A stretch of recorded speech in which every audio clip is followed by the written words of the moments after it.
One day, Tom woke up and decided to take a long walk. He wandered all around the city.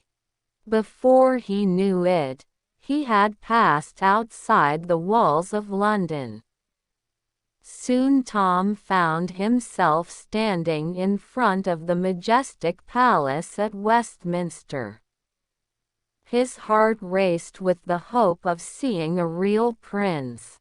On each side of the palace gate stood a man at arms, clad from head to toe in shiny armor.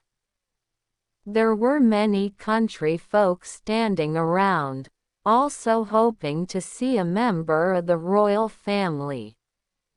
Splendid carriages and servants passed in and out of the gates. Poor little Tom, in his rags, moved slowly and timidly past the guards. Suddenly he saw something through the bars that almost made him shout for joy. Within was a handsome boy, whose clothing was made of soft silks and satins and shining with jewels. A little sword and dagger hung from his side.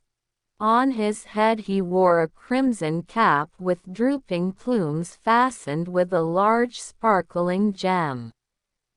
He was a prince, a real prince. The pauper wish had been granted. Tom's eyes grew big with wonder and delight.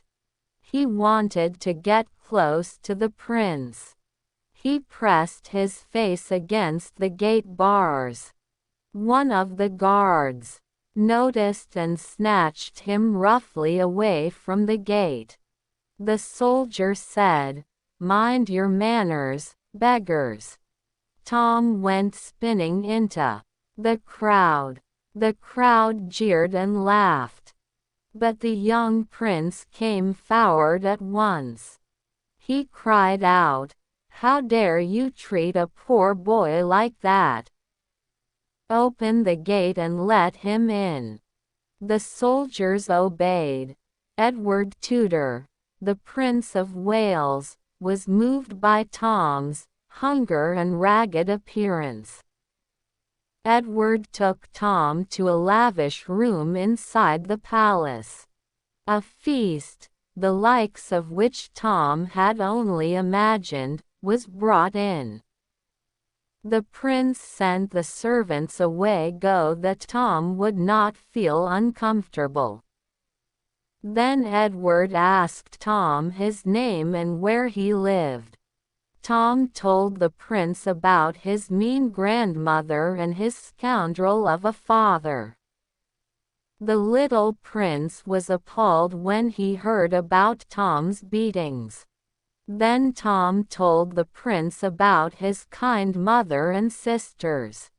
Edward also had 2 sisters. "Do your sisters forbid their servants to smile, as my older sister does?" Edward asked. "Servants? My sisters have no servants," Tom said.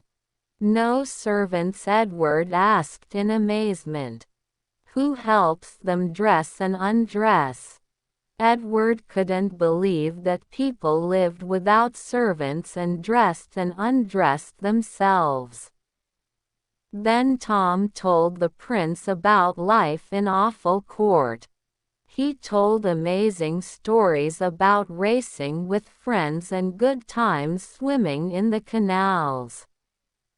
"It would be worth my father's kingdom to enjoy doing that, even but once," Edward sighed. Then Edward got an idea. Since he wanted to enjoy the life of an ordinary boy for one day and Tom wanted to live like a prince, he decided that they should switch places. Edward suggested that they exchange clothes. When they were done, they realized that they looked exactly alike. Just then, the prince noticed a bruise on Tom's hand. The guard had done it when he tried to force Tom from the gate. The prince was outraged. It was a cruel thing to do, he said. Stay here while I take care of the matter. That is a command. In a moment he had snatched up and put away an article of national importance that lay upon a table. Then he was out the door and flying through the palace grounds in his rags. As soon as he reached the gate, he shouted, "Open the gates!" The soldier that had bruised Tom grabbed the prince and threw him out of the palace grounds. "Stay away, you beggar," the guard shouted. "That will teach ye to cause my prince to scold me." The crowd roared with laughter. The prince picked himself out of the mud. "I am the Prince of Wales," he yelled. "You will pay for laying your hands upon me." "Be gone," the guard called gruffly. The crowd mocked the little prince as he walked by. "Make way for His Royal Highness," they scoffed.